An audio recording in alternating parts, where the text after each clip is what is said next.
नमस्कार, आप देख रहे हैं आवाज इंडिया, देश की भरोसेमंद आवाज। और मैं हूं इशिता चक्रवर्ती। खबरों का सिलसिला शुरू करने से पहले आइए एक नजर डालते हैं आज की बड़ी हेडलाइंस पर। दिल्ली में आज से ब्रिक्स विदेश मंत्रियों की बैठक, एस जयशंकर करेंगे अगुवाई। महबूबा मुफ्ती की पाकिस्तान पर पैरवी, बोली बातचीत के बिना समाधान संभव नहीं। तिलजला अग्निकांड के बाद शुभेंदु सरकार का एक्शन, 30 घंटे में चली बुलडोजर कार्रवाई। कार्ति चिदंबरम का बड़ा बयान, बोले टीवी के सरकार को किसी सहारे की जरूरत नहीं। और खतरों के खिलाड़ी 15 से पहले जास्मिन भसीन को मिला खास सरप्राइज, दोस्तों ने दी शानदार पार्टी। अब खबरें विस्तार से। भारत की मेजबानी में ब्रिक्स देशों के विदेश मंत्रियों की 2 दिवसीय बैठक आज से नई दिल्ली में शुरू होने जा रही है। विदेश मंत्री एस जयशंकर इस उच्च स्तरीय बैठक की अध्यक्षता करेंगे, जिसमें सदस्य देशों के विदेश मंत्री और वरिष्ठ प्रतिनिधि शामिल होंगे। ये बैठक ऐसे समय में हो रही है जब पश्चिम एशिया में भू राजनीतिक तनाव लगातार बढ़ रहा है।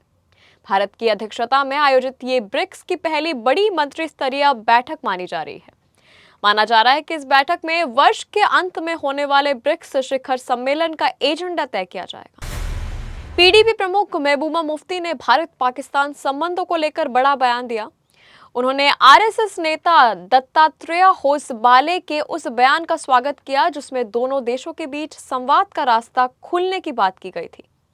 श्रीनगर में पत्रकारों से बातचीत के दौरान महबूबा ने कहा कि जम्मू कश्मीर समेत कई मुद्दों का समाधान बातचीत से ही संभव है।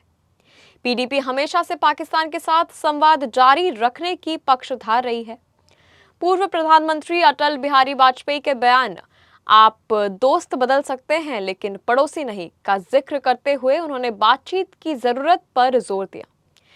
महबूबा ने यह भी कहा कि दुनिया के कई देश अभी भी तनावपूर्ण मुद्दों का हल बातचीत के जरिए ही ढूंढते हैं।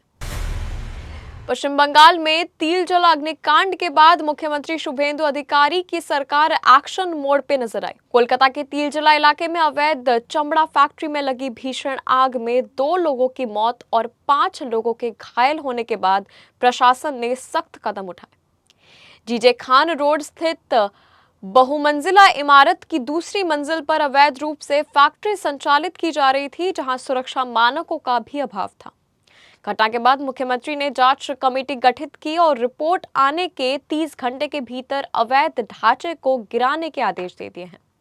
इसके बाद मौके पर बुलडोजर कार्रवाई शुरू कर दी गई है। क्षेत्र में तनाव की स्थिति को देखते हुए पुलिस और केंद्रीय बलों की भारी तैनाती की गई है। सरकार ने इस मामले में पूर्व सरकार पर भी गंभीर आरोप लगाए हैं। कांग्रेस सांसद कार्ति चिदंबरम ने तमिलनाडु की नई राजनीतिक स्थिति को लेकर बड़ा बयान दिया। उन्होंने कहा कि अगर कोई दल स्वेच्छा से समर्थन देना चाहता है तो उसे रोका नहीं जाएगा, लेकिन मुख्यमंत्री विजय के नेतृत्व वाली सरकार को एआईएडीएमके के किसी गुट की जरूरत नहीं है। कार्ति ने दावा किया कि टीवी के पहले से मिले जन समर्थन के दम पर स्थिर सरकार चलाने में सक्षम है। सरकार गठन के लिए अतिरिक्त राजनीतिक सहारे की आवश्यकता नहीं है। कांग्रेस के समर्थन पर उन्होंने कहा कि वो अब भी डीएमके का सम्मान करते हैं और इसे राज्य की बड़ी राजनीतिक ताकत मानते हैं। उत्तराखंड की चारधाम यात्रा इस बार नया रिकॉर्ड बनाने की ओर तेजी से बढ़ रही है। यात्रा के 25 दिनों के भीतर अब तक 12.60 लाख से अधिक श्रद्धालु केदारनाथ, बद्रीनाथ, गंगोत्री और यमुनोत्री धाम के दर्शन कर चुके हैं। बुधवार को एक ही दिन में करीब 80,000 श्रद्धालुओं ने चारों धामों के दर्शन किए। केदारनाथ धाम को लेकर श्रद्धालुओं में सबसे ज्यादा उत्साह देखने को मिल रहा है, जहां 22 दिनों में 5.23 लाख से अधिक तीर्थयात्री पहुंच चुके हैं। श्रद्धालुओं की सुविधा के लिए स्टॉल प्रबंधन, भीड़ नियंत्रण और real time digital monitoring system को प्रभावी बनाया गया है। सरकार ने यात्रा की सुरक्षा और व्यवस्थाओं को सर्वोच्च प्राथमिकता बताया है। उत्तर प्रदेश के कई जिलों में बुधवार को आए तेज आंधी तूफान और बारिश ने भारी तबाही मचा दी। तेज हवाओं के चलते पेड़ और बिजली के खंभे गिरने से जनजीवन बुरी तरह प्रभावित हुआ है। इस प्राकृतिक आपदा में अलग अलग जिलों में 96 लोगों की मौत हो चुकी है, जबकि 50 से ज्यादा लोग घायल हुए हैं। सबसे ज्यादा मौतें भदोही में 18, प्रयागराज में 17 और मिर्जापुर में 15 लोगों की हुई है। ग्रामीण इलाकों में कच्चे मकान और टीन शेड उड़ गए, जबकि फसलों को भी भारी नुकसान पहुंचा है। कई जगह सड़कें बाधित रही और बिजली आपूर्ति भी ठप हो चुकी है। प्रशासन राहत और बचाव कार्य में जुटा हुआ है। टीवी अभिनेत्री जास्मिन भसीन जल्द ही रोहित शेट्टी के स्टंट बेस्ड शो खतरों के खिलाड़ी 15 में नजर आने वाली है।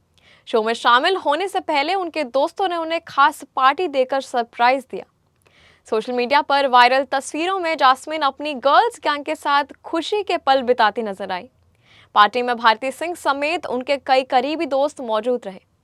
दोस्तों ने उनके लिए खास थीम वाला केक भी तैयार किया, जिसमें खतरों के खिलाड़ी का लोगो और जास्मिन की तस्वीर शामिल थी। फैंस अब शो में जास्मिन की वापसी को लेकर काफी उत्साहित नजर आ रहे हैं। रॉयल चैलेंजर्स बेंगलुरु के स्टार बल्लेबाज विराट कोहली ने केकेआर के खिलाफ शानदार नाबाद शतक जड़कर टीम को 6 विकेट से जीत दिलाई। रायपुर में खेले गए मुकाबले में कोहली ने 58 गेंदों में अपने आईपीएल करियर का 9वां शतक पूरा किया। लगातार 2 मैचों में 0 पर आउट होने के बाद उन्होंने दमदार वापसी करते हुए फॉर्म में लौटने के संकेत दिए। इससे पहले उन्होंने महज 32 गेंदों में अर्धशतक को पूरा किया था। इस पारी के साथ विराट आईपीएल इतिहास में सबसे ज्यादा शतक लगाने वाले बल्लेबाज बन गए हैं। उन्होंने जॉस बॉल्टर, क्रिस गेल और केएल राहुल जैसे दिग्गजों को पीछे छोड़ते हुए नया रिकॉर्ड और मजबूत कर लिया है। उनकी पारी की बदौलत आरसीबी अंक तालिका में शीर्ष स्थान पर पहुंच चुकी है। खबरों के सिलसिले में अब तक के लिए बस इतना ही। तब तक के लिए आप बने रहे आवाज इंडिया के साथ।